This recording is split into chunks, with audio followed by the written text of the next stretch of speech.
अहमदाबाद के सरदार वल्लभ भाई पटेल अंतर्राष्ट्रीय हवाई अड्डे से लंदन के गेटविक हवाई अड्डे के लिए 12 जून को उड़ान भरने वाली एयर इंडिया की उड़ान संख्या AI 171 हवा में जाने के कुछ ही पल के बाद हादसे की शिकार हो गई।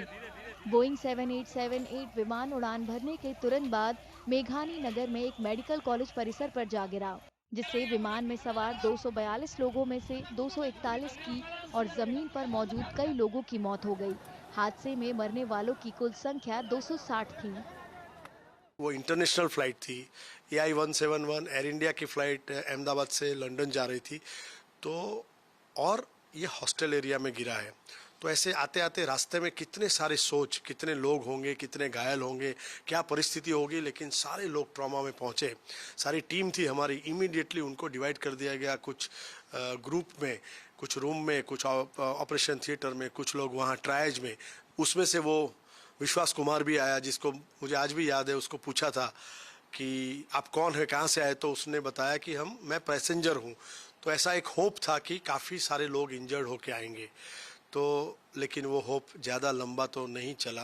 करीबन 1 घंटे तक इंजर्ड लोग आते रहे। हमारे बच्चे भी थे जो मेस में खाना खा रहे थे, और फिर वो डेड बॉडी आने लगी। उसको भी एक ग्रीन चैनल करके हमने ट्रांसफ़र किया PM रूम में। इनकी परिस्थिति ऐसी थी जिसको पहचाने भी नहीं जा सकते थे।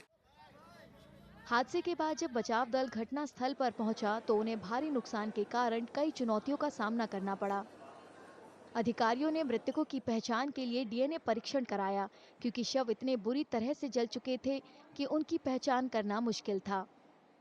29 जून को हादसे के शिकार आखिरी पीड़ित की पहचान 35 साल के अनिल खिमानी के तौर पर हुई। उनकी पहचान DNA परीक्षण के दूसरे दौर के जरिए से हुई। आइडेंटिफिकेशन वॉज वेरी डिफ़िकल्ट कि ये किसका मृतदेह है।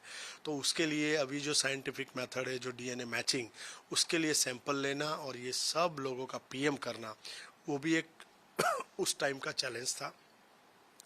फॉरेंसिक डिपार्टमेंट को ज़्यादा डॉक्टर्स डेप्यूट किए गए और सब लोगों ने मिलके पूरा पोस्टमार्टम का काम किया, जिसके अंदर उन्होंने वो सैंपलिंग ली DNA मैच करने के लिए, जिसमें बोन, टीथ या टिश्यू ले सकते हैं। और इस तरफ कसौटी भवन में माइक्रो डिपार्टमेंट वालों की तरफ से वहाँ अरेंजमेंट करके उसी दिन मैं कहूँगा कि 3 से 4 घंटे के अंदर फैमिली मेम्बर्स की सैंपलिंग लेना चालू हुआ। ये सारे सैंपल लेना, प्रॉपरली टैग करके उसको फिर FSL एंड NFSU में भेजा गया।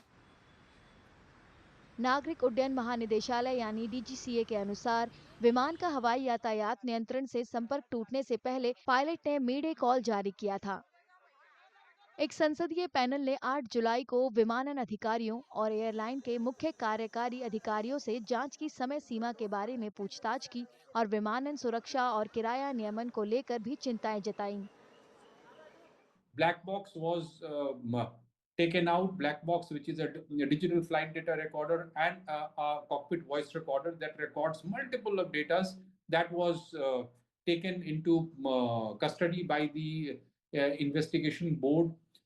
Then an investigation board was ordered by the government. Then the DGCA, AIB, which is an independent body that can do the investigation, was took control of the situation.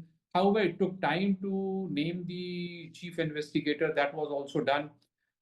We also heard in the initial stages, maybe at the end of first week, that the black box was damaged and it was to be sent to America or to Boeing facility for readout.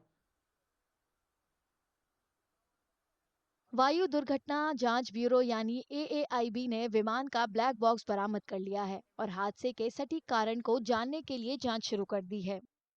Ahmedabad हादसा पहली बार था जब सबसे ज्यादा बिकने वाले wide body Dreamliner या Boeing 787 विमान इसका शिकार हुआ था।